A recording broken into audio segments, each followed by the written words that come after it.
والصلاة والسلام على سيد الأنبياء والمرسلين وعلى آله وأصحابه وأولياء أمته وعلماء أهل سنته أجمعين.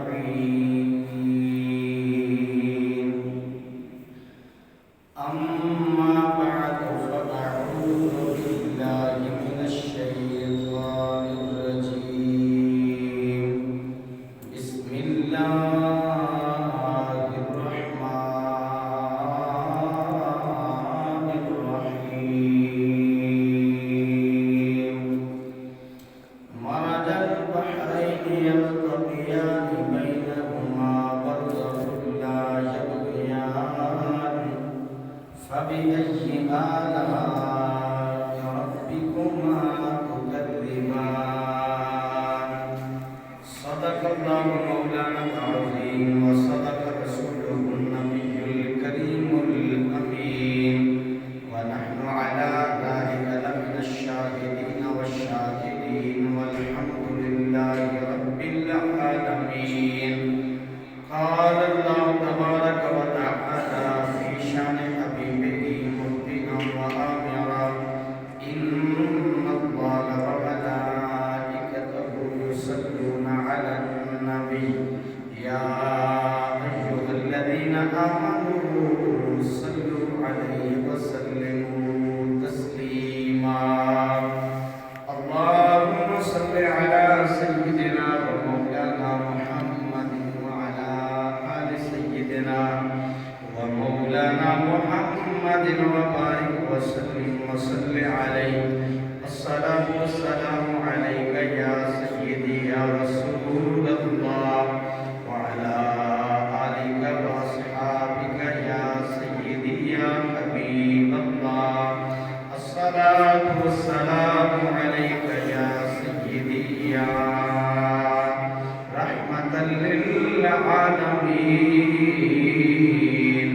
وعلى آلك وأصحابك يا سيدي يا عالم ما كان وما يكون.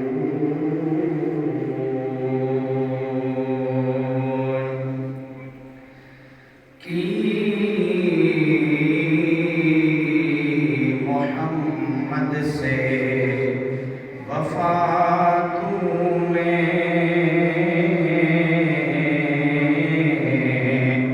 تو ہم تیرے ہیں. یہ جہاں چیز ہے کیا لوح قلم بھی تیرے ہیں. محمد کی غلامی دین حق کی شرط اول ہے.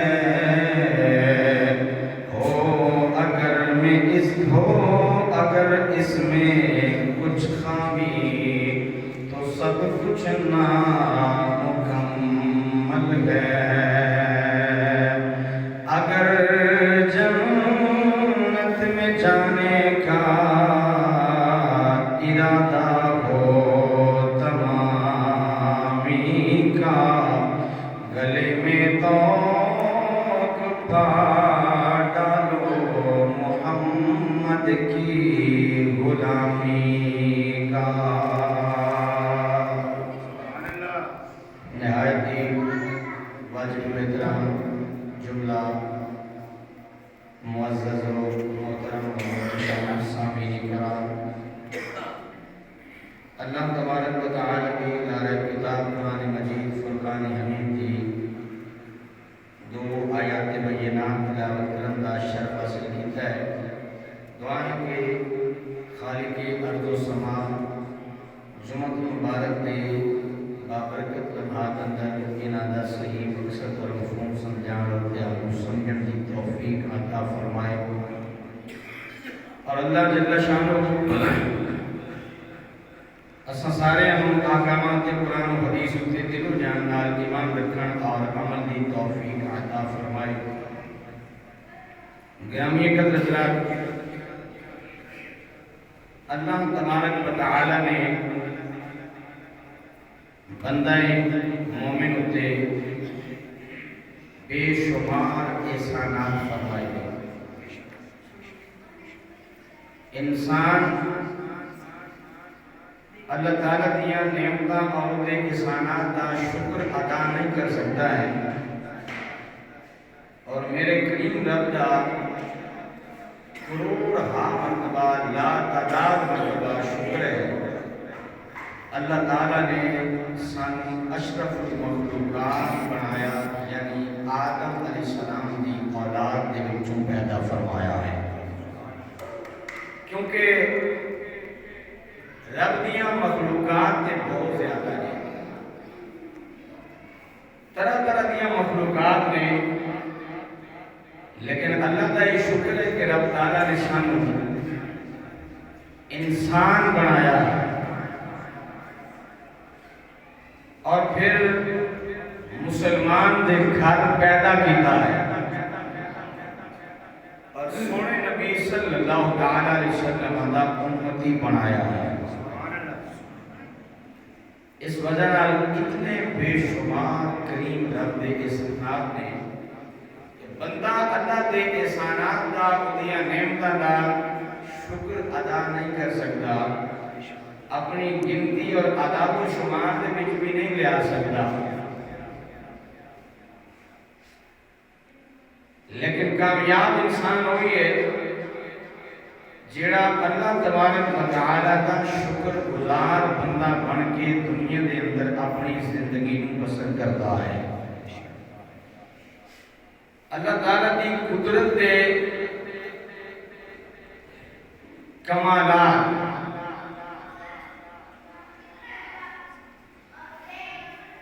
بے شمار نہیں۔ ان اللہ علی کل شیء قدیر بھی میرے کریم رب دی ذات ہے، کوئی اور نہیں ہو سکتا ہے، وہ قادر مطلق ہے، کوئی اور قادر مطلق نہیں ہو سکتا۔ میں ایک مثال دیا کہ ایک پانی کا گلاس ہے، وہ دے اندر اگر چند قطرے سیاہی دے پا چھڑو، فوراً اور سیاہی پورے گلاس دے اندر پھیلے گی، وہ دا رنگ تبدیل ہو جائے گا۔ حالانکہ سیاہی دے قطرے چند نے، باقی پانی ہے سارا، چند قطریاں دے نال پورے گلاس دا رنگ پانی دا تبدیل ہو گیا، فوراً اور چند قطرے اثر کر گئے، تبدیلی ہو گئی۔ لیکن میرے رب دی قدرت ویکھو اور ان کی تخلیق اور کاریگری نو ویکھو۔ اللہ نے ایک انڈا پیدا کیتا ہے، وہ دے چاروں طرف سفیدی ہے، درمیان دے وچ زردی ہے، زردی سفیدی دے اندر مکس نہیں ہوتی ہے،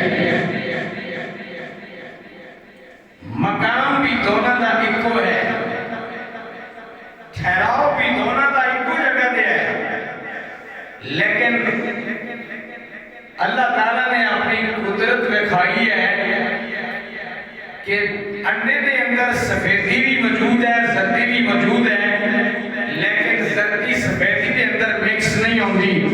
آخر کون ہے جنہیں اس کمال کا اظہار کیتا ہے، جنہیں قدرت دکھائی ہے کہ کسے ہو دی قدرت نہیں، ایک قدرت میرے سونے رب دی ہے۔ اور پھر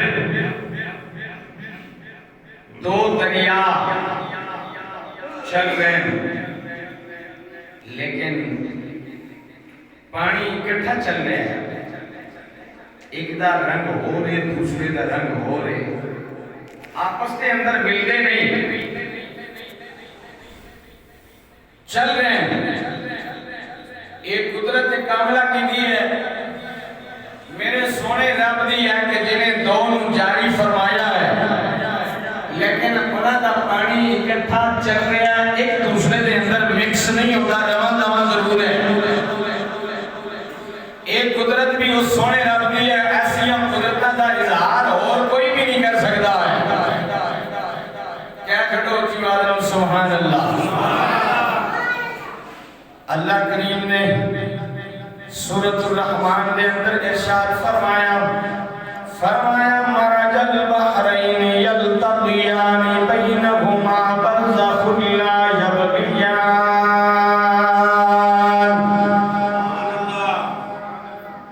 فرمایا دو دریا اکٹھے چل رہے ہیں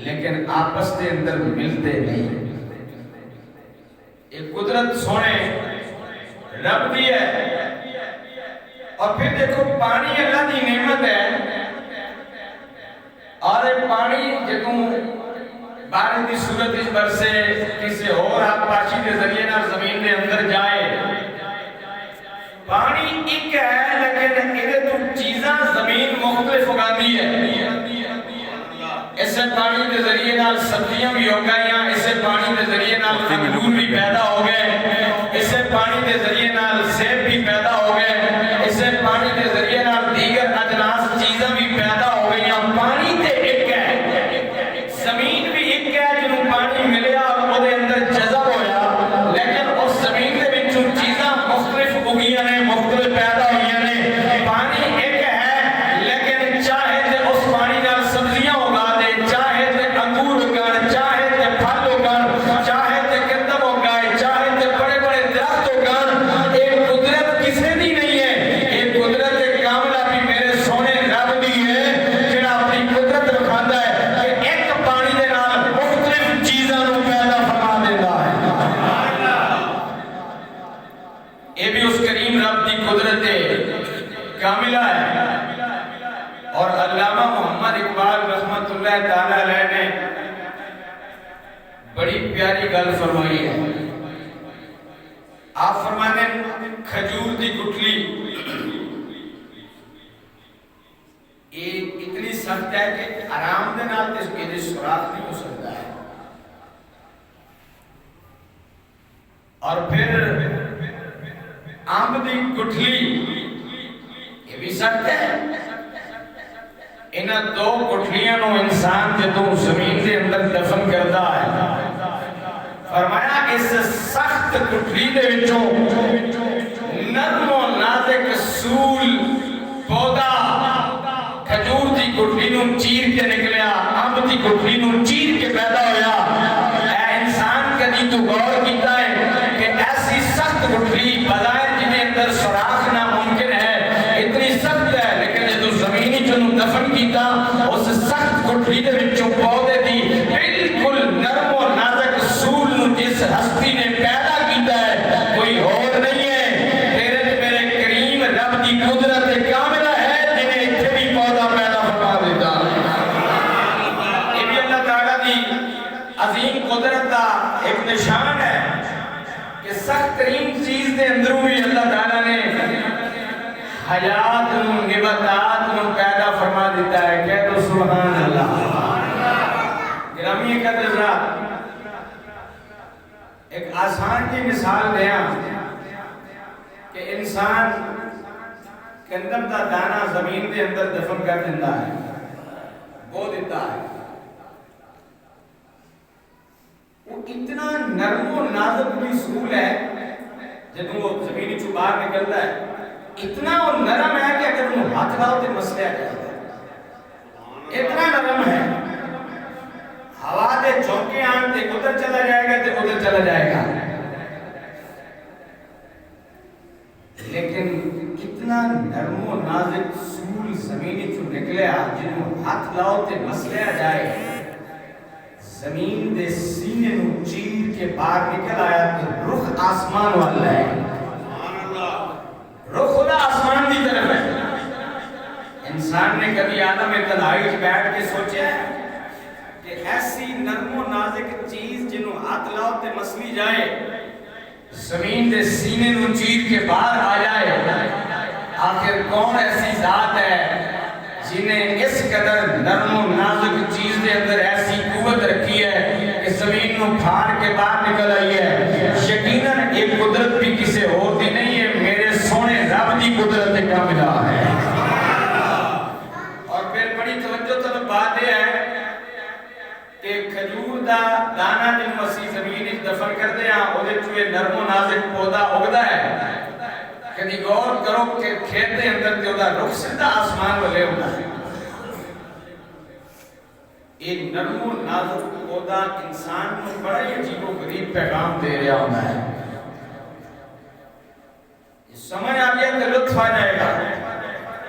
وہ پودا پیغام دے رہا ہوتا ہے کہ انسان تم تے مینوں مٹی وچ دفن کیتا ہے, تم تے مینوں مٹی دے اندر رول کے آ گیا ہے, لیکن ایک حی القیوم ذات موجود ہے جڑا زندگی عطا فرماتا ہے. تو مینوں دفن کر کے آیا ہے, انہیں مٹی دے وچوں مینوں حیات اور زندگی عطا فرمائی ہے. انسان تو غور کر, جدوں تو مٹی دے اندر مل جائے گا جڑا رب گندم دے دانے نوں مٹی دے وچ دفن ہون تو بعد زندگی دین تے قادر ہے, اور انسان نوں مٹی دے وچ دفن ہو جان تو بعد ہڈیاں اگر خاک ہو جان تے پھر بھی اسے مٹی دے وچوں دوبارہ تینوں زندگی دین دے تے بھی قدرت رکھدا ہے. وہ حی القیوم ذات ہے جڑی شاید نوں بندہ مٹی چ رول آوے, مٹی چ رلی چیز نوں جے چاہے تے زندگی عطا فرما دیندا ہے. مٹی چ ملے انسان نوں جدوں چاہے گا تے پھر دوبارہ ہمیشہ دی زندگی عطا فرمائے گا. اونچی کہہ دو ذرا سبحان اللہ. اس واسطے کسی نے کیا خوبا کیا فرمایا, اگر کچھ مرتبہ چاہیے تو کر خدمتی فقیروں کی. اگر کچھ مرتبہ چاہیے تو کر خدمتی فقیروں کی, کہ دانا خاک میں مل کر گل و گلزار ہوتا ہے. جڑا انسان جتنا زیادہ عاجز ہوئے نا, عاجز اللہ انہوں اتنی زیادہ عزت و شان عطا فرماتا ہے. اسی تے بیج نو مٹی چ رول آنے ہیں, دفن کر آنے ہیں, لیکن اللہ او دے وچوں ہی حیات اور زندگی نو نمودار فرما دیتا ہے. قدرت تو سونے رب دی ہے. گرامی قدر حضرات, حدیث پاک کی جانتا ہے کہ سونے نبی نے فرمایا, من عرف نفسہ فقد عرف ربہ. اس بندے نے اپنے آپ کو پہچان لیا, انہیں اپنے سونے رب کو پہچان لیا ہے.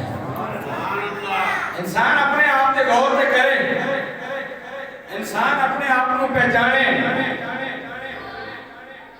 پھر رب کی پہچان اور معرفت نصیب ہوئے گی. بڑی توجہ طلب بات ہے. انسان اگر اپنے اعضائے جسمانی کے اوپر غور کرے, میں ایک مثال دی ہے کہ ہر چیز اللہ نے پانی دے وچ پیدا فرمائی ہے. پانی ایک ہے, لیکن وہ دی قدرت ہے کہ اس ایک ٹکڑے دے وچوں مختلف چیزوں کو پیدا فرما دیتا ہے. رنگ بھی مختلف, ذائقے بھی مختلف, لیکن جس شے جو اگایا ہے وہ ایک ہے. انسان کی پیدائش بھی اسی طرح ہے. ایک قطرے سے انسان کے جسمانی اعضاء بنا دیے. آنکھ بنی ہے تو اس کا فنکشن اور ہے, کان بھی اسی سے بنائے تو ان کا فنکشن اور ہے, زبان بھی اسی سے بنائی تو اس کا کام اور ہے, ہاتھ بھی اسی سے بنائے تو ان کے کام اور ہے, پاؤں بھی اسی سے بنائے تو ان کا فنکشن اور ہے, ناک بھی اسی سے بنایا ان کا کام اور ہے, گردے بھی اسی سے بنائے ان کی ورکنگ اور ہے, دل بھی اسی سے بنایا اس کی ورکنگ اور ہے, پھیپھڑے بھی اسی سے بنائے اس کی ورکنگ اور ہے.